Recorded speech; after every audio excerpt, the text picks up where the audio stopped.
खुलुमबाय बड'लाइभ 24 नि स्टुडिअ आं किंगन मुसारि मोनसे गोनां रादाब लानानै फैदों क'क्राझारनिफ्राय क'क्राझार कारिगाव जाथायनि मोनसे खारिथि लानानै फैदों क'क्राझार कारिगाव जाथायनि जाथायाव जिउ गोमानाय नखरनो अनसुंथाइ गथायबाय सरकार फारसेनिफ्राय जोखोम जानाय आरो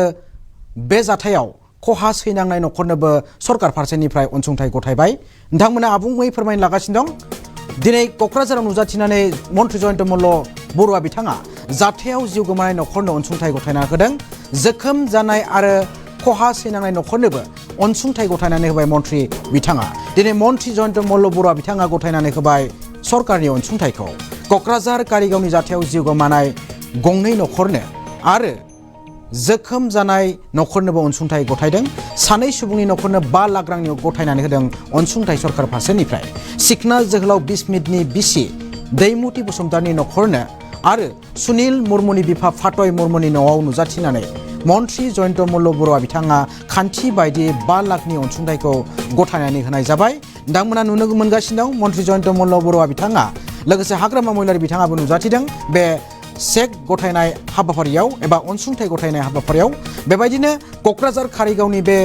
जाथायाव जिउ गोमानाय नखरनो अनसुंथाइ गथायनाय जाबाय हादोरसा सरकारनि फारसेनिफ्राय क'क्राझारनि जाथायाव जिउ गोमानाय नखरनो अनसुंथाइ जोखोम जानाय आरो खहा सैनांनाय नखरनोबो अनसुंथाइ गथायनानै होबाय दिनै मन्त्रि जयन्त मल्ल बरुवा बिथाङा गथायनानै होबाय अनसुंथाइनि चेकखौ क'क्राझार कारिगावनि जाथायाव जिउ गोमानाय सानै सुबुंनि नखरनो 5 लाख रांनि गथायनानै होदों अनसुंथाइ बेबायदिनो मन्त्रि बिथाङा सिखना जोहोलाव बिस्मितनि बिसि दैमुति बसुमतारिनि नखर आरो सुनिल मुर्मुनि बिफा फातय मुर्मुनि न'आव नुजाथिनानै खान्थि बायदि 5 लाखनि खनसेयारि अनसुंथाइखौ गथायनानै होयो मन्त्रि जयन्त मल्ल बरुवा बिथाङा आरो खान्थि बायदि 5 लाखनि खनसेयारि अनसुंथाइखौ गथायनानै होनाय जाबाय फारसेथिं जोखोम जानाय साब्रै सुबुंनो 1 लाख राङै आरो खहा सैनांनाय गं 46 नखरनो 50,000 राङै खनसेयारि अनसुंथाइनि चेकखौ गथायनानै होयो मन्त्रि जयन्त मल्ल बरुवा बिथाङा आरो बेनि अनगायैबो मन्त्रि बिथाङा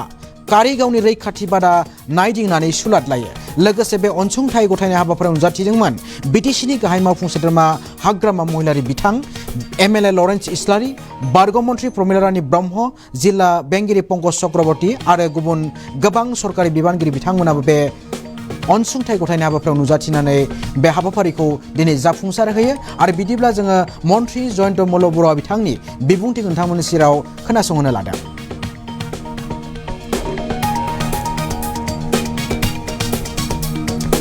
যোৱা 3 দিন আগত এক ভুল বুজাবুজিৰ কাৰণে এই কাৰিগাঁও অঞ্চলৰ পৰা কোকৰাঝাৰ জিলাত কেইটামান নঘটিবলগীয়া ঘটনা ঘটিছিল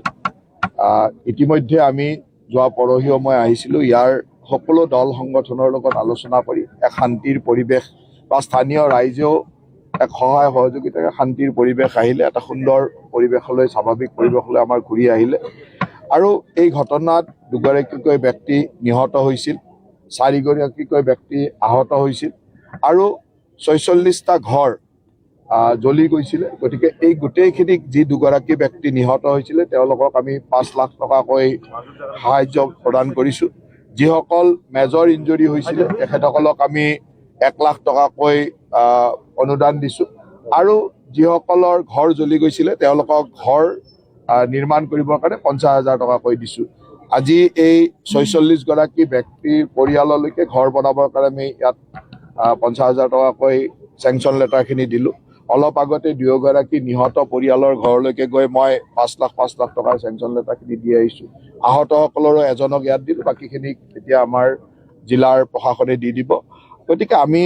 ইমিডিয়েটলি যিখিনি পাৰিছো চৰকাৰৰ নিয়ম মতে যিখিনি হয় সেইখিনি আমি দিয়াৰ চেষ্টা কৰিছো আৰু কৰবাত এছেছমেন্ট কৰি কৰবাত যদি কিবা আছে ইয়াত 2-4 জনে কৈছে যে দোকান দুখন জ্বলিছে বা বেলেগ বেলেগ কিছু ক্ষতি হৈছে গৰু ছাগলীৰ ক্ষতি হৈছে গোটেইখিনি এছেছমেন্ট আমাৰ জিলা আয়ুক্ত কৰিব আৰু এই এছেছমেন্ট মতে আমাৰ চৰকাৰৰ ফালৰ পৰা যিখিনি সহায় কৰিব লাগে সহায় কৰিবৰ কাৰণে চেষ্টা কৰিম তাৰ লগে লগে মই বিটিচিৰ বিশেষকৈ কোকৰাঝাৰবাসী ৰাইজক বিশেষভাৱে ধন্যবাদ দিছো যে সকলোৰে সহযোগত এটা সুন্দৰ স্বাভাৱিক পৰিৱেশ আহিলে অসম চৰকাৰ আৰু বিটিচি প্ৰশাসনে সুন্দৰভাৱে আমাৰ আৰক্ষী সঞ্চালক প্ৰধানে ইয়াত দুদিন থাকি গোটেই পৰিৱেশটো অধ্যয়ন কৰিলে আৰু সকলো এটা স্বাভাৱিক পৰিৱেশলৈ অহাৰ লগে লগে আজি আমি আশা ৰাখিছো যে আজি গধূলিলৈকে হয়তো ইন্টাৰনেট সেৱা আমি দি দিম যাতে এটা স্বাভাৱিক পৰিৱেশ ইয়ালৈ আহি যায়। স্যাৰ তিনিজনকে জিএমচি লৈ যোৱা হৈছে এইটো কণ্ডিশ্যন কেনেকুৱা আছে? এতিয়ালৈকে আগতকৈ যথেষ্ট ভাল হৈছে, ষ্টেবল হৈছে, আগতকৈ আৰু বেটাৰ হৈছে। মই ভাবোঁ যে তেখেতসকলৰ অতি সোনকালে সুস্থ হৈ আহিব। শৰণাৰ্থী শিবিৰটো যোৱা সময়ত 5টা শিবিৰ আছিল, 4টা শিবিৰ যোৱাকালিৰ ভিতৰতে ক্লিয়াৰ হৈছে আৰু আজি এই শিবিৰটোৰো প্ৰয়োজন নাই আচলতে, কিয় অলৰেডি তেখেতসকলে ঘৰলৈকে গ'লে ঘৰত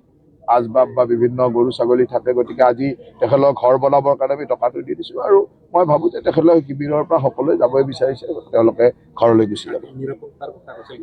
চাওক, আমাৰ নিৰাপত্তাৰ কাৰণে যি ধৰণৰ ব্যৱস্থা কৰিলে আৰক্ষী সঞ্চালক প্ৰধান দুদিনকৈ ইয়াত আছে, গতিকে সম্পূৰ্ণ নিৰাপত্তাৰ কাৰণে যি ব্যৱস্থা কৰিবলৈ আমাৰ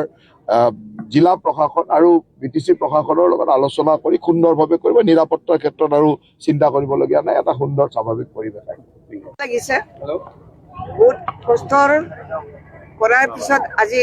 ভাল দিন দেখিবলৈ পাইছো। প্ৰথম অৱস্থাত এই কাৰিগাঁও আৰু এই অঞ্চলত যিটো ঘটনা ঘটিছিল সেইটো ভুল বুজা পোৱাৰ কাৰণে হৈছে। মুঠতে এই অঞ্চলত মানে গৰু চুৰ কৰা মানুহবিলাক বহুত সোমাই থাকে, গাড়ী লৈ লৈ সোমাই, আৰু যিগৰাকী ব্যক্তিয়ে মানে সেই অঞ্চলত মানে গৌৰী নগৰৰ ওচৰতে ঘটনাটো হৈছে, সেইফালেদি গৈ আছিলে, তেওঁলোকে গৰু চুৰ বুলি ভাবি পেলাই মানে ভেটা দিছিলে। ভেটা দিয়াটো দেখি পেলাই মানে গাড়ী চালকজনক মানে তেওঁলোকৰ পৰা মুক্তি পাবৰ এৰা খাবৰ কাৰণে তেওঁ গাড়ীটো চলাইছিল। তেওঁ বিপদ হ'ব বুলি ভাবি পেলাই গাড়ীটো চলাইছিল, তেতিয়া এগৰাকী আদিবাসী ল'ৰাৰ ঠেংটো মানে ভাঙি গৈছে। তাৰপিছত গাড়ীটো ৰখাই পেলাই তাৰ মানুহবিলাকে উত্তেজিত হৈ পেলাই সেই ড্ৰাইভাৰজনক পাথৰেৰে মাৰিছে। পাথৰেৰে মাৰাৰ কাৰণে তেওঁ মানে হস্পিটেলাইজ হ'ব লগা হ'ল আৰু সেই ৰাতিতে তেওঁ মৃত্যুবৰণ কৰিব লগা হৈছে, তেওঁৰ ডেথ হৈছে। ইয়াৰ পিছতে আকৌ পিছদিনাখন মানে কিছুমান আমাৰো উদ্দেশ্য প্ৰণোদিতভাৱে মানে ঘটনাটো ডাঙৰ কৰিবৰ কাৰণে, জুই জ্বলাবৰ কাৰণে চেষ্টা চলাই থাকে। এনেকুৱা মানুহবিলাকে আহি পেলাই কাৰিগাঁও অঞ্চলত কিছুমান আদিবাসীসকলৰ ঘৰটো জ্বলাই দিছিল তেতিয়া, আৰু নিজৰ মাজত অকল গৌৰী নগৰত সেই ঘটনাটো আবদ্ধ হৈ নাথাকিল, অন্যফালেদি সেই কিবাটো অপপ্ৰচাৰটো ওপৰত মানে একশ্যন ৰিয়েকশ্যনটো বেছি বাঢ়ি গ'ল। তো ময়ো ঘটনাটো কিবা কৰিবৰ কাৰণে, ষ্টাডি কৰিবৰ কাৰণে আহিম বুলি ভাবিছিলোঁ, কিন্তু ৰাতিপুৱা ভাগত সেইটো হোৱাৰ কাৰণে মই স্পটত নাহিলোঁ। কিন্তু মই নাহিলোঁ যদিও ইয়াৰে এগৰাকী মহিলাই তেওঁলোকে ইয়াত লুকাই থাকি পেলাই মোক মানে তেওঁ কান্দি কান্দি মাতিলে, ফোনেৰে মোক মাতিলে। তেতিয়া মই মানে চিন্তা কৰিলোঁ যে তেওঁলোকৰ বিপদত মই থাকিবই লাগিব, গতিকে মই গুচি আহিছোঁ। আৰু তেওঁলোকক মানে খুব দুখ লগা অৱস্থাত মই পাইছোঁ। তেওঁলোকেও কান্দিছে, ল'ৰা ছোৱালী লৈ পেলাই মানে মাটিতে এনে বহি আছিলে, দিনটো খোৱা বোৱা নাই, ৰাতিপুৱাৰ পৰা তেওঁলোকে আতংকিত হৈ পেলাই পলাই আছিলে, খোৱা লোৱা নাই, তেওঁলোকে এনে খালী হাত পলাই আহিছে। তেওঁলোকেও কান্দিলে, ল'ৰা ছোৱালীবিলাকেও কান্দিলে, ময়ো থাকিব নোৱাৰিলোঁ, আৱেগিক হৈ পেলাই ময়ো কান্দি দিলোঁ। তাৰপিছত মই সিদ্ধান্ত ল'লোঁ যে তেওঁলোকক তাত এই স্কুলৰ পাছফালে তাত তেওঁলোকে লুকাই আছিলে, তো মই তেওঁলোকক ইয়ালৈ মাতি আনিলোঁ, স্কুলৰ কম্পাউণ্ডত মাতি লৈ আহিলোঁ। তাৰপিছত স্কুলৰ টিচাৰক ফোন কৰিলোঁ, ফোন কৰাৰ পিছত চাবি খুলি দিব দিলোঁ। তাৰপিছত মই ইয়াতে ভৰাই থৈ গ'লোঁ। অকল ভৰাই থ'লেতো নহ'ব, তেওঁলোকৰ কাপোৰ কানি নাই, খাবৰ কাৰণে একো বস্তু নাই, গতিকে মই দোকানৰ পৰা দোকানদাৰক মাতি পেলাই ক'লোঁ যে মোৰ হাতত পইচা নাই যদিও তুমি চিন্তা কৰিব নালাগে, এই মানুহবিলাকক তুমি চাউলটো দি দিয়া, চাউল দাইল নিমখ যি লাগে তুমি দি দিয়া বুলি কৈ পেলাই মই গুচি গ'লোঁ। গুচি গৈ পেলাই আৰু বেলেগ ফালেও মানুহবিলাকে মোক মাতিলে, তাতো মই দেখা কৰিলোঁ। এনেকৈ কৰি সিদিনাখন মই দিনটো পাৰ কৰিছোঁ, সন্ধিয়া সময়টো পাৰ কৰিছোঁ। আকৌ পিছদিনাখন মই আহি পেলাই চাইছোঁ